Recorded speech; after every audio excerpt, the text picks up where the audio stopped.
Hello everyone, welcome to my YouTube channel. I am Anoop Patel and I am a data scientist. आज की इस video में मैं बताऊंगा आपको FIS ग्लोबल के अपने इंटरव्यू एक्सपीरियंस के बारे में। तो जो लोग FIS को नहीं जानते हैं, FIS का जो पूरा फुल फॉर्म है वो फिडेलिटी इंफॉर्मेशन सर्विसेज है। ये one of the world biggest fintech company है। तो इस वीडियो में मैं डिस्कस करूंगा कि मैंने FIS में अप्लाई कैसे किया, what are the multiple interview processes, मुझे कब कैसे कॉल आया और डिफरेंट इंटरव्यू जो स्टेप्स होते हैं उनके क्या प्रोसेसेस होते हैं, किस टाइप के क्वेश्चंस होती है और क्या एक्सपेक्टेशन होती है इंटरव्यूअर पैनल की। ठीक है, तो सबसे पहले बात करें कि मैंने अप्लाई कैसे किया। तो मैंने अप्लाई अप्रॉक्सीमेटली मई फर्स्ट वीक में किया था। तो बेसिकली मैं अपने लिंक्डइन प्रोफाइल के थ्रू जा रहा था, वहाँ पे जो जॉब लिस्टिंग होता है, आप लिंक्डइन में जॉब लिस्टिंग देख सकते हो। तो वहाँ पे मुझे एक पोस्ट दिखा, senior data scientist role at FIS। मैंने जस्ट ऐसे कैजुअली ब्राउज कर रहा था तो मैंने जस्ट उसको अप्लाई किया। एंड देन अप्लाई करने के बाद सेकेंड वीक के आसपास मुझे FIS से कॉल आया that I am short listed. तो रिक्रूटर ने वो जस्ट स्क्रीनिंग के लिए उन्होंने कॉल किया था।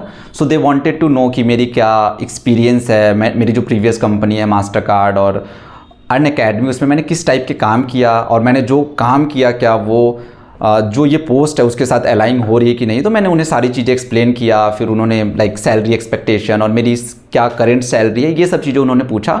I told them everything and फिर उन्होंने बोला कि ठीक है अनूप, आई एम सेटिस्फाइड। मैं जो भी आपका CV या रिज्यूमे है मैं अपने हायरिंग मैनेजर के पास भेजता हूँ and they will take a call कि आपके साथ अभी आगे बढ़ना है या क्या फर्दर स्टेप क्या है। तो basically it's not just FIS, कोई भी कंपनी हो तो एक जनरल प्रोसेस यही होता है। जब भी आपका CV शॉर्टलिस्ट होगा तो पहले क्या होगा, रिक्रूटर आपके पास रीच करेगा, वो आपसे बातें करेगा, आपका समझेगा कि आपका प्रोजेक्ट एक्सपीरियंस क्या है, आपने किस टेक स्टैक में काम किया है एंड बेस्ड ऑन दैट फिर वो आगे बढ़ेंगे। फिर हायरिंग मैनेजर ये कॉल लेंगे कि इस पर्टिकुलर कैंडिडेट के साथ हमें आगे बढ़ना है कि नहीं, एंड देन उस डिसीजन के बेसिस पे आपके फर्दर इंटरव्यू राउंड्स स्केड्यूल होते हैं।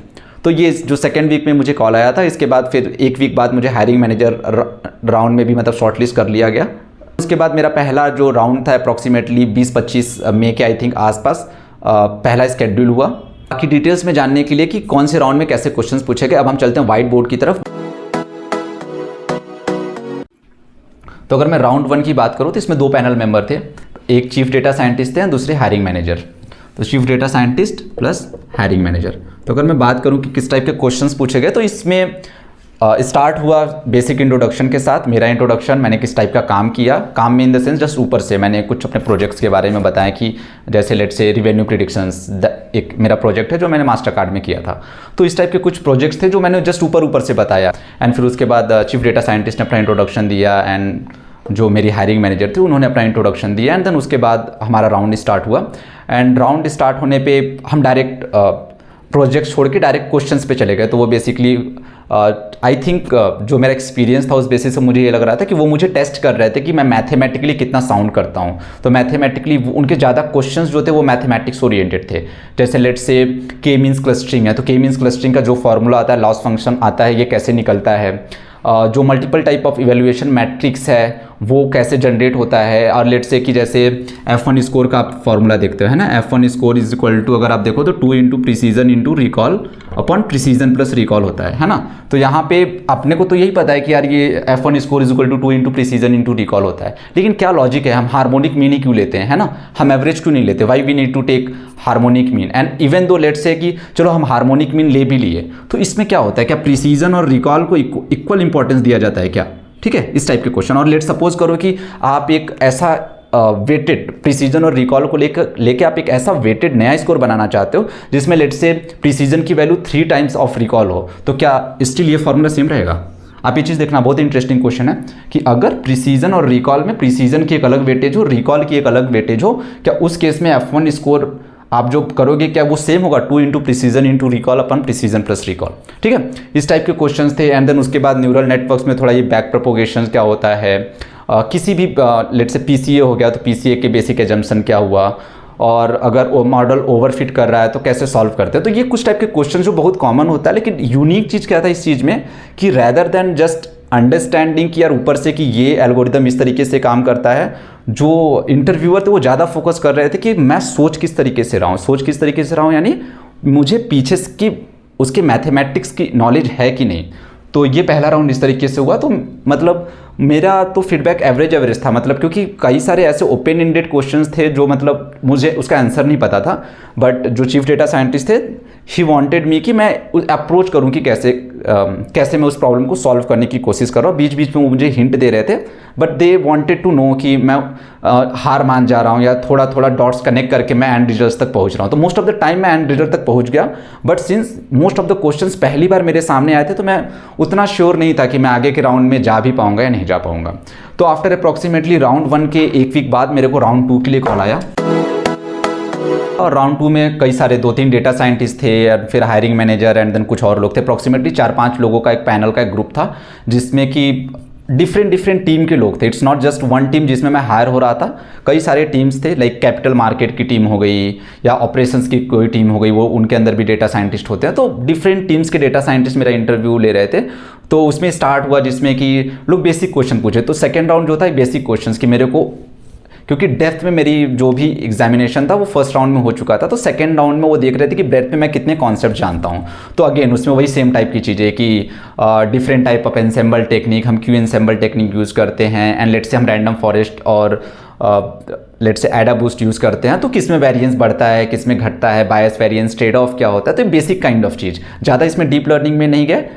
स्टिल क्लासिकल मशीन लर्निंग के जो भी इंपॉर्टेंट टॉपिक्स होते हैं, पीछे के थोड़े मैथ समझना एंड चीज़ें अंडरस्टैंड करना कि लेट से कोई प्रॉब्लम है तो उस प्रॉब्लम में हमें प्रिसीजन निकालना चाहिए या रिकॉल निकालना चाहिए, डिपेंड्स ऑन प्रॉब्लम, क्योंकि प्रॉब्लम जिस टाइप से होगा उस टाइप से उसकी इंपॉर्टेंस होगी कि प्रिसीजन को आप ज़्यादा वैल्यू करोगे या रिकॉल को ज़्यादा वैल्यू करोगे। तो इस टाइप की बिजनेस पर्सपेक्टिव से भी वो समझने की कोशिश किए कि क्या ये जो भी बंदा है, यानी मैं जो भी हूँ, क्या मैं समझ पा रहा हूँ कि बिजनेस की रिक्वायरमेंट क्या है। अगर मुझे एक प्रॉब्लम मिल गया, अगर मुझे लेट से क्लासिफिकेशन प्रॉब्लम ही मिल गया, मुझे वो सॉल्व करना है, तो क्या मैं ये समझ पा रहा हूँ कि इस प्रॉब्लम को सॉल्व करने के लिए मुझे प्रिसीजन ज़्यादा चाहिए या रिकॉल ज़्यादा चाहिए, है ना। एंड लाइक कुछ और क्लासिफिकेशन में जैसे AUC ROC कर्व है, तो इस टाइप के क्वेश्चंस पूछे गए। तो ये सारी चीज़ें राउंड 2 में डेटा साइंटिस्ट ने पूछा, एंड देन उसमें राउंड 2 में कुछ हायरिंग मैनेजर, लाइक कुछ मैनेजर काइंड ऑफ लोग भी थे, तो उन्होंने भी कुछ ऐसे मुझसे क्वेश्चंस पूछा जैसे कि जैसे आजकल जनरेटिव AI का टाइम चल रहा है, तो लोगों को लग रहा है कि जनरेटिव AI लोगों के जॉब खा जाएगा, स्पेशली सॉफ्टवेयर डेवलपर और let's say even data scientist. तो क्या लगता है, क्या जनरेटिव AI सच में कोई ऐसा रिस्क अपने सामने ला रहा है क्या? तो इसमें फिर मैंने अपना ओपिनियन दिया। सो दैट्स हाउ मेरा ये राउंड 2 था। तो राउंड 2 के बाद मैंने हायरिंग मैनेजर को कॉल किया कि मुझे क्या है, मेरा मतलब आगे जाने का क्या प्रोसेस है, अभी और राउंड्स होंगे या यू आर ऑलमोस्ट डिसाइडेड कि क्या करना है आगे। देन हायरिंग मैनेजर ने बोला कि ऑलमोस्ट डिसाइड हो गया है, बट स्टिल एक और she wants me to introduce with some other team members, दूसरे टीम के, क्योंकि ऐसा हो सकता है कि तुम एक टीम में काम करते करते सेम प्रोजेक्ट पे बोर हो जाओ, तो you will have a lot of opportunity कि तुम दूसरे टीम के साथ काम कर सकते हो। तो एक दूसरे टीम के साथ भी कुछ एक राउंड और स्केड्यूल है जिसमें कि जो साथ के टीम मेंबर्स हैं उनके साथ इंटरव्यू होगा, ताकि एक अंडरस्टैंडिंग मिल पाए कि टीम कल्चर क्या है, किस टाइप का वर्क कल्चर होगा, ये सब चीज़ें समझना। राउंड 3 जो मेरा हुआ वो भी डेटा साइंटिस्ट के साथ हुआ, प्लस हायरिंग मैनेजर कंसिस्टेंटली सारे राउंड्स में थी।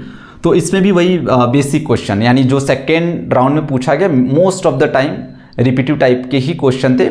कुछ चीज़ें और ज़्यादा डीप में बतानी पड़ी, कुछ चीज़ें अलग बतानी पड़ी। बट इसमें एक चीज़ क्या था कि अभी तक के बाकी जो मेरे दोनों राउंड्स हुए इसमें प्रोजेक्ट्स पे उतना फोकस नहीं किया गया था, तो इसमें अप्रॉक्सीमेटली मेरे को काफ़ी टाइम मिला। एंड इसमें मैंने अपने मास्टर कार्ड की एक प्रोजेक्ट एक्सप्लेन किया, एक अनअकैडमी के प्रोजेक्ट एक्सप्लेन किया। तो मेनली ये प्रोजेक्ट काइंड ऑफ ऐसा हुआ कि मैंने क्या काम किया वो मैंने पूरी टीम को समझाया, एंड देन उसके बेसिस पे उनके डाउट्स हुए कि इस प्रॉब्लम को सॉल्व करके क्या बिजनेस इंपैक्ट डाला। तो ये टाइप की चीज़ों का मैंने आंसर किया। ये अप्रॉक्सीमेटली आई थिंक 45 मिनट मेरा इंटरव्यू चला, एंड देन उसके बाद राउंड 3 भी ओवर। आने के बाद after 2 days I got call from the manager that I got selected, and फिर उन्होंने मेरी सैलरी एक्सपेक्टेशन ये सारी चीज़ें पूछी, एंड देन उन्होंने FIS में ज्वाइन करने के कुछ और फ़ायदे अपने साइड से बताए कि किस तरीके से हम UPI टेक पे भी काम किए हैं, एंड बहुत सारी चीज़ें कि lot of banks works with us.